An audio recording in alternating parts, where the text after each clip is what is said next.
Anor po'chog'ining foydali xususiyatlarini bilmaysizmi?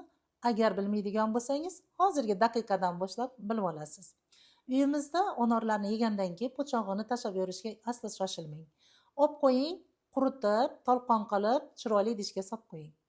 Qachonki qorningiz og'riganda, ichingiz o'tganda, bir choy qoshiqni olib turib, ozgina dog' suvga aralashtirib, iliq suvga o'tirib ho'plab ichadigan bo'lsangiz, siz batamom ich o'tki kasalidan qutulasiz.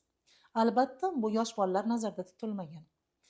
Agar sizda sistit, shohmazak, siydik tutolmaslik kasali bo'ladigan bo'lsa, shu anor po'chog'ini tolqonidan olib 2 choy qoshiq solasiz. Tahorat qiladigan bo'lsangiz, tahorat idishingizga solib, batamom sistit kasalidan qutulasiz. Buni qilish davomiyligi через день, ya'ni kun ora qilib, eng kamida 5 kun qilib qo'yasiz. Agar siz anor po'chog'idan foydalanmayotgan bo'lsangiz, albatta bu retseptni saqlab qo'ying va yaqin tanishlaringizga videoni jo'natib qo'ying.